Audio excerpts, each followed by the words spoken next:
In 1960, your grandfather worked 10 hours a day under the sun. He carried, built, planted. He did not count calories. He did not take protein powder. He did not know what a macronutrient was. And he was stronger than you. Not because he belonged to another species, but because he ate differently.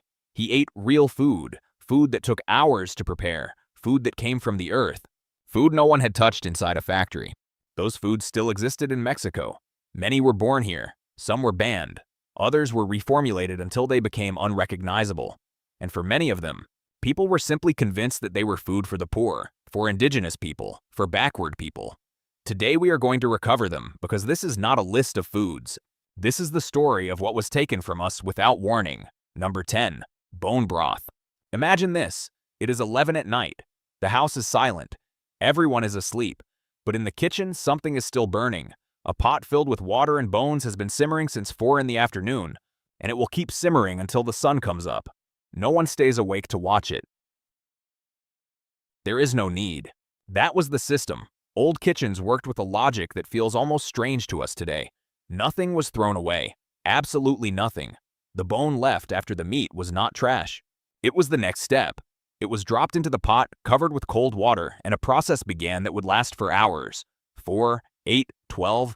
The grandmothers who cooked this way could not explain the biochemistry of what was happening, but they did not need to. They knew the result. They knew that this broth was what you gave to a child with a fever, to a grandfather who had broken a bone, to a worker who came home destroyed after a day in the fields. They knew because they had seen it work generation after generation. What was happening inside that pot, scientifically speaking, was the slow dissolving of collagen into gelatin, the release of minerals like calcium, phosphorus, and magnesium directly into the liquid, and the formation of amino acids like glycine and proline, which the human body uses specifically to repair connective tissue, strengthen joints, and maintain the intestinal wall. This is not exaggeration. It is basic physiology. And that process requires time, a lot of time. It cannot be rushed without losing the result. Then the food industry arrived with its favorite question. The question that if you hear it enough times, you begin to realize ruined many good things. How do we make this faster? Industrial broths began to be produced in minutes using concentrates, extracts, and flavor enhancers. The final result had the color of broth. It had an approximate broth aroma. It could be sold as broth. But the nutritional content that made real broth valuable had almost completely disappeared in the process. What remained was, at best, flavored water.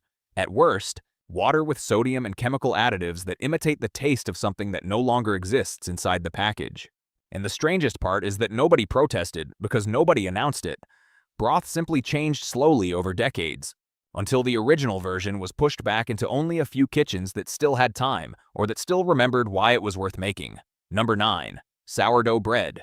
There is one thing modern bread does very well. It rises fast. In 1 hour, a dough can double in size, go into the oven, and come out ready to sell. Soft, uniform, ready for the next customer. The problem is that this speed comes with a cost that does not appear on the price tag. It appears in what the body no longer receives. To understand this, you have to understand what phytic acid is. Grains naturally contain a substance called phytic acid, which acts as a chelating agent. In other words, it attaches itself to minerals like iron, zinc, and magnesium inside the digestive tract and prevents the body from absorbing them. You eat the bread, the iron goes in, the phytic acid traps it, and the iron leaves your body without your body ever being able to use it. That's simple, and that's silent. Slow fermentation solves that problem. When a dough ferments for 8, 12, 18, or more hours, the microorganisms in the starter produce lactic acid and acetic acid, which gradually break down the phytic acid. By the time the bread is ready, the mineral barrier has been almost completely removed. The iron and zinc in the grain are now bioavailable. The body can absorb them. The bread becomes a real source of nutrition, not just a vehicle for blocked minerals. That is what traditional sourdough bread did, not because people called it that, not because they understood the chemical process. It did it because that was the only method they knew. And it turns out that method was right. But industrial baking needed mass production, and mass production cannot wait 18 hours for a loaf. So they developed fast-acting yeasts that generate enough carbon dioxide to inflate the dough in a fraction of the time. More refined flours that rise more easily. Additives that improve texture and extend shelf life on the store shelf. The result is a product that takes up the same space on the table, has the same name, and is still called bread, but nutritionally belongs to a completely different category.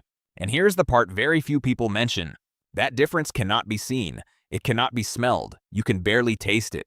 It is completely invisible to the consumer who brings a baguette home without knowing that they are paying for something that looks the same but is not the same. The bread did not change its name when it changed its process. That is what makes it especially insidious. Think about it. They changed your broth, they changed your bread, and that is only the beginning. What comes next is a food you probably have in your house right now, something you buy every week, something you believe is quality protein. It is not. And there is one specific fact that proves it in a way you will not be able to ignore after hearing it. Number 8. Organ meats. I am going to give you one fact, and I want you to sit with it for a moment before we continue. Beef liver, for every 100 grams, contains approximately 6.5 milligrams of iron, more than 400% of the recommended daily intake of vitamin A, and levels of vitamin B12 so high that a single weekly serving can help prevent deficiencies that would otherwise require long-term supplementation. For reference, a tenderloin steak, which is what most people eat when they want to eat well, contains only a fraction of those values. Now the question is obvious. If liver is so nutritionally superior, why does almost nobody eat it? The answer has nothing to do with taste and nothing to do with availability. It has to do with something much more human: status. In the 1950s, organ meats were working-class food, cheap, accessible, and energy-dense. Liver, kidney, heart, and lungs were cuts that any butcher had in large quantities because demand was constant.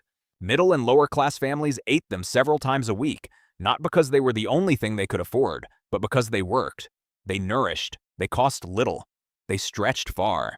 But then the United States entered its period of post-war economic expansion, and with prosperity came something that often comes with it: the desire to separate yourself from where you came from. The classes that were moving up economically wanted to eat differently from the way they had eaten when they had less. And in that context, eating differently meant moving away from anything that felt rustic, animal, or visceral. Supermarkets responded to that demand with surgical precision. They began offering cuts that in no way reminded people of the animal they came from. Perfect steaks, clean cuts, no visible cartilage, no color of blood, wrapped in plastic with friendly labels. Organ meats were pushed first to the back of the butcher counter, then to the offal section that very few people visited, and then, eventually, into absence. And what no one calculated, or what no one wanted to calculate, was that this aesthetic shift left a real nutritional hole in the diets of millions of people. A hole that the vitamin supplement industry was very happy to fill with B12 pills, chelated iron capsules, and colorful multivitamin complexes. New businesses built on the foundation of a deficiency that did not need to exist. Liver was still available. It was still cheap. It had simply stopped looking acceptable to eat. Today, less than 5% of Americans consume organ meats with any regularity. The rest take supplements, and in many cases, those supplements have only a fraction of the bioavailability of the nutrient in its original food form. It is a perfect business. The problem is that it is not perfect for the person consuming it. Number 7. Fermented drinks. Pay attention to this pattern, because you are going to see it repeat throughout this entire list. Something traditional works. It works well, and it works for a long time.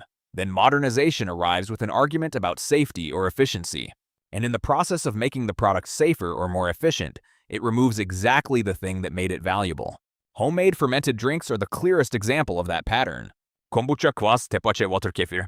For generations, these drinks were prepared in homes, in communities, in kitchens that had no sanitary certificates and no manufacturing protocols. They were made with water, with sugar or fruit, and with a culture of bacteria and yeasts that the family kept alive indefinitely, feeding it and passing it from generation to generation as if it were a plant or a domestic animal.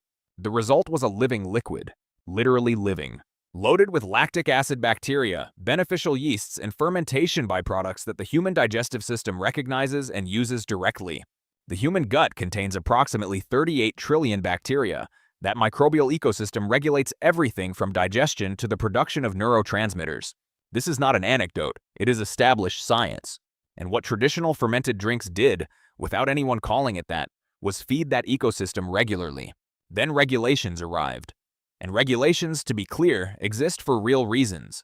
Fermented products, when made incorrectly, can be dangerous.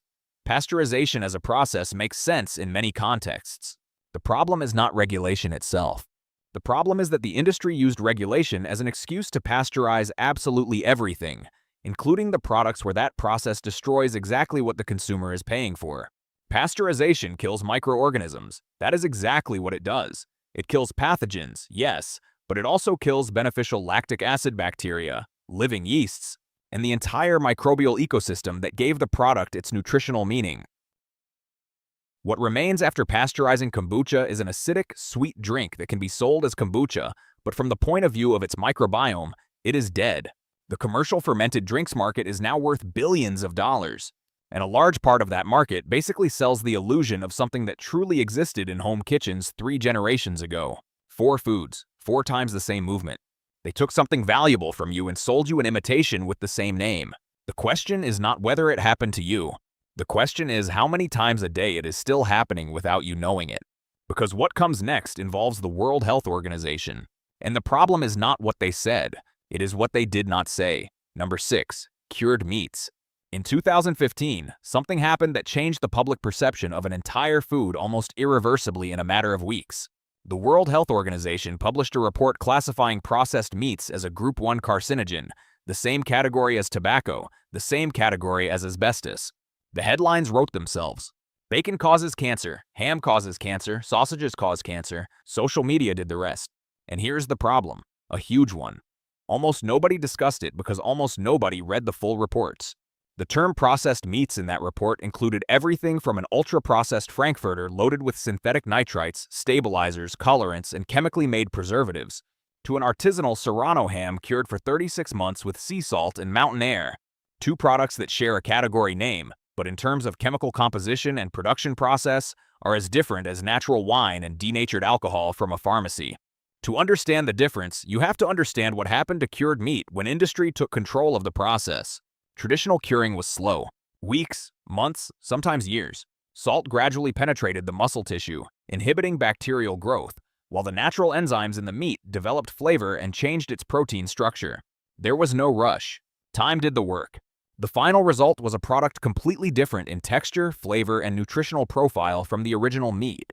Industry needed that result in days, not months. So it introduced added nitrites that speed up the curing process and guarantee the pink color consumers associate with freshness. It introduced broad-spectrum preservatives, standardized temperatures and humidity to maximize production, and achieved, in effect, a product that visually resembles the original, that can be sliced, placed on a board, and photographed for a food magazine. But it is not the same. And when the WHO put everything into the same bag, the nuance that mattered disappeared. An industrial sausage with added nitrites was not the same as meat slowly cured with salt, air, and time. Number 5. The nixtamal tortilla. For centuries, corn was cooked with lime to release niacin and prevent deficiencies like pellagra.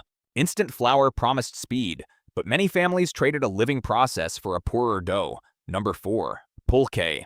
Before beer called it dirty and backward, pulque was a fermented, nutritious community drink. Advertising did not only sell beer. It also buried prestige. Number 3. Chapulines. What Silicon Valley now calls sustainable protein, Oaxaca has known for centuries. Insects with iron, zinc, and more protein by dry weight than many cuts of meat. Number 2. Quilites.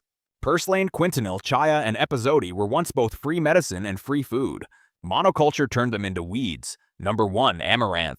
Banned by the conquistadors because of its sacred value, amaranth survived hidden in family seeds.